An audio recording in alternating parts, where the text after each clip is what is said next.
What's going on, guys? I'm Wyatt. This is Fight Society. Today we're going to be ranking UFC commentators. Now, before I get into this, I just want to say this is not how much do we like these commentators, how much do we like them as a person. This is how good are they on the mic during a UFC broadcast, all right? So we'll start things off with many UFC fans' favorite commentator, Joe Rogan.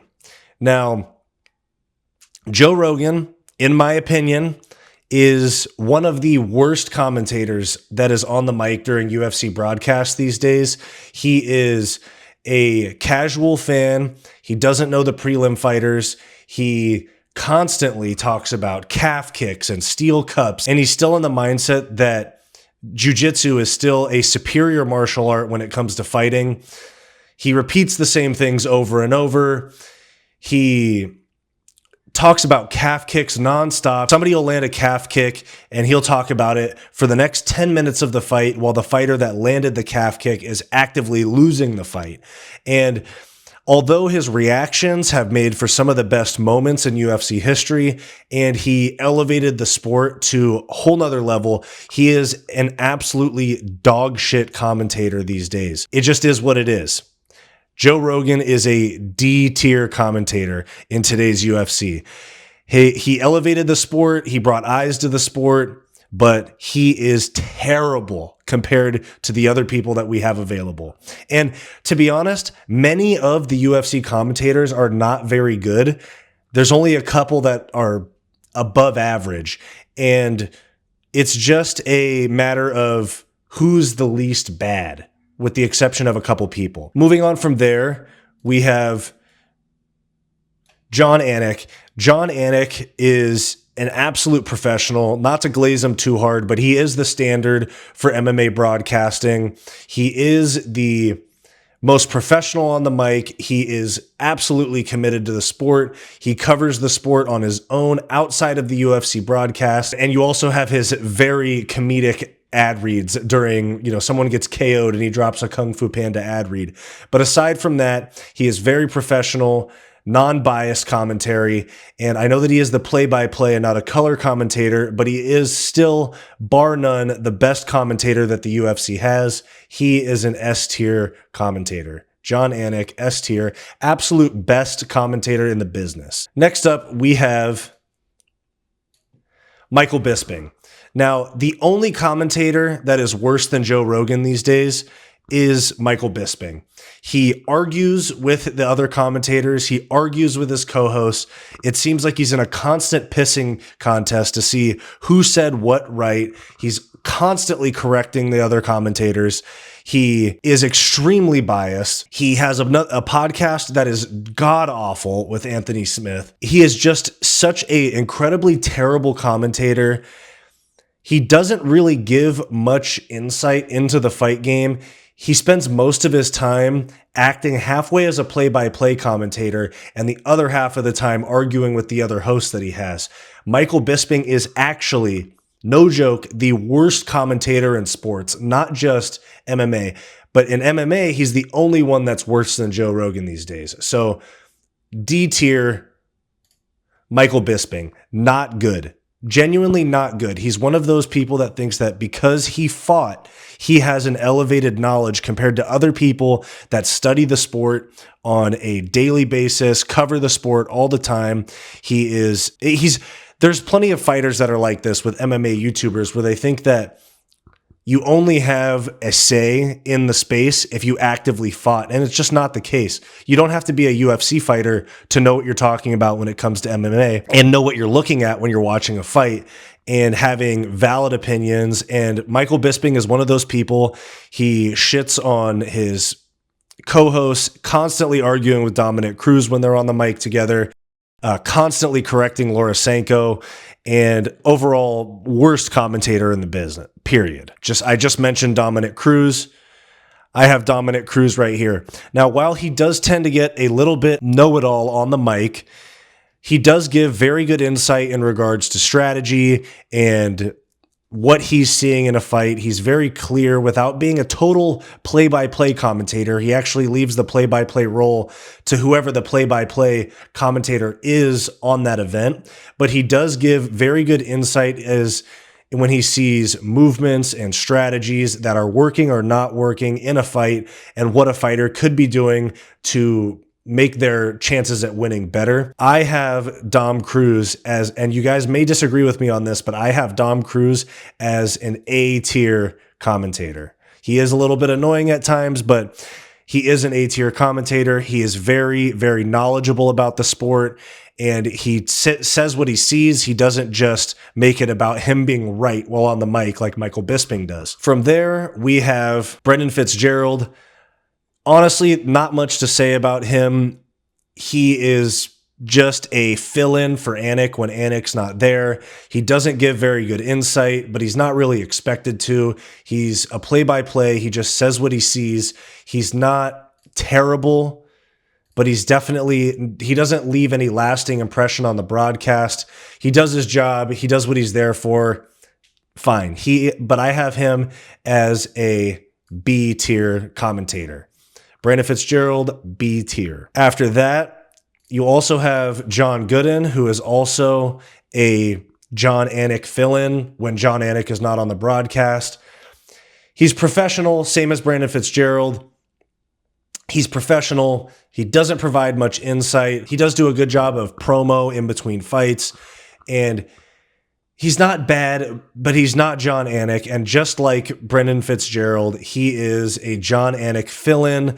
Both of these guys are B-tier commentators because they don't do much to positively affect the broadcast, but they also don't negatively affect the broadcast like some other commentators do. From there, we have Laura Sanko, who has in some ways broken down barriers by being the first female commentator to be on Fight Night broadcasts. And she does actually do a good job of studying the fighters. She is very knowledgeable about the prelim fighters. She does give her take because she was a fighter at one point. She is knowledgeable about strategies and positions, but she is going out of her way on almost 24/7 for male attention, basically.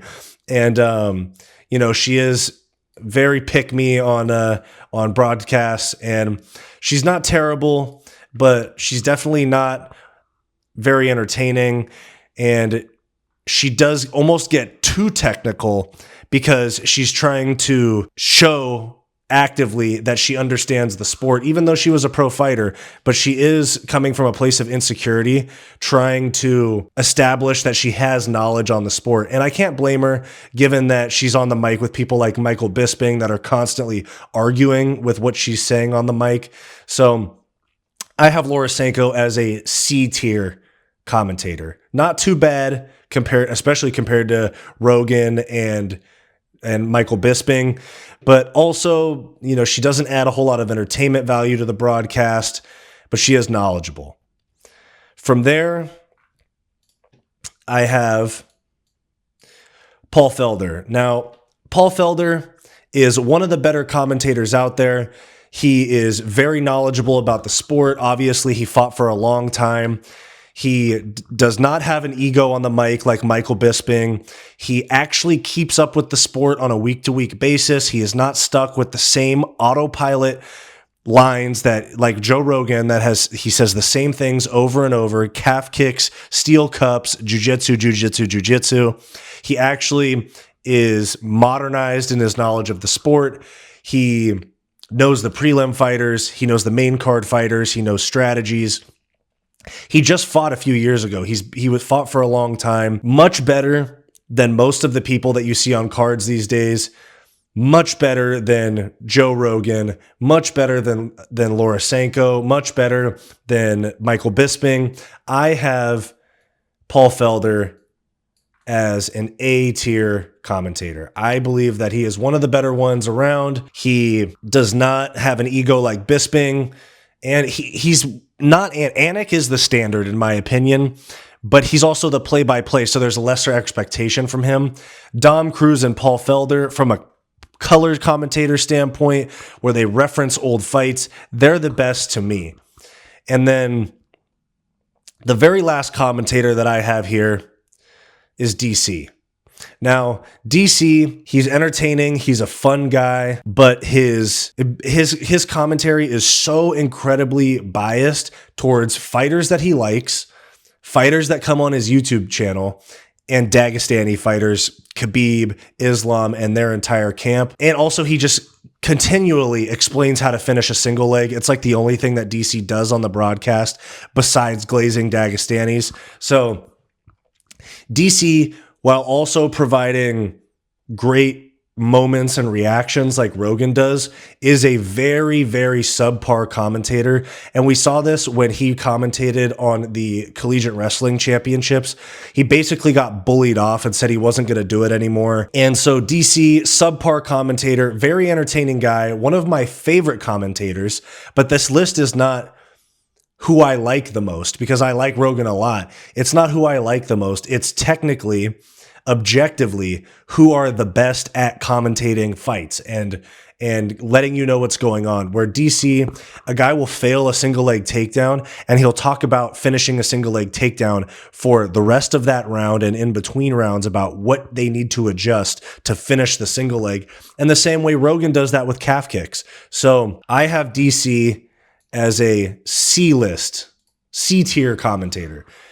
So there's my UFC commentator tier list. I have Jon Anik as the absolute best, but there is a caveat to that because he is a play-by-play. There isn't a whole lot of opinion for him to give. He is more guiding the broadcast and guiding the color commentators. But from a professionalism and knowledge of the sport standpoint, he's elite. But it is easier to be better when you don't have to give your opinions all the time and you're just saying what you see.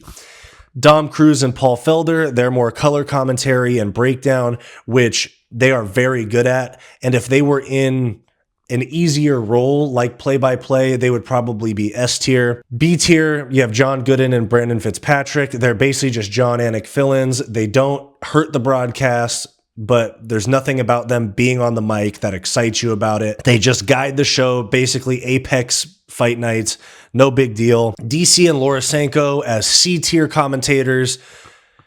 DC rehearsed same lines over and over like he's on autopilot, same with Rogan, but he is still knowledgeable about the sport in some ways because he does commentate far more often than Rogan does. Laura Sanko, very knowledgeable, but she is thirsty for attention and thirsty to prove that she knows the sport when she's on the mic with people like Michael Bisping that are disputing every single point that she makes. And that brings me to the D tier, Joe Rogan and Michael Bisping. If I had an F tier on here, I would put Bisping all the way down. He's the worst commentator in sports. I loved him as a fighter. He was entertaining on the mic and in the cage.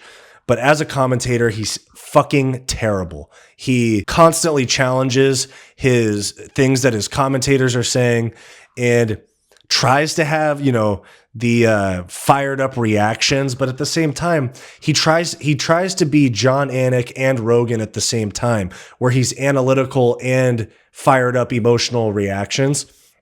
Bisping, by far worst commentator. Rogan, one of the most entertaining commentators, but definitely one of the worst technically because he says the same three things, and he's almost never there anymore. He doesn't go to the fight week meetings. He just shows up for the ceremonial weigh-ins, reads off the fighters' names, interviews the fighters, and then shows up and does his same autopilot lines during the pay-per-views that he's there for. So there is my UFC commentator tier list. Let me know what you guys think. Who's the best? Who's the worst? Let me know your thoughts down below. If you like this video and you want more content just like this, click that subscribe button down below. If you want more content from me, go check out my weekly comedy podcast, the Hissyfit podcast, and go check out my personal channel, Wyatt's World. Go watch this suggested video, and I'll see you next time.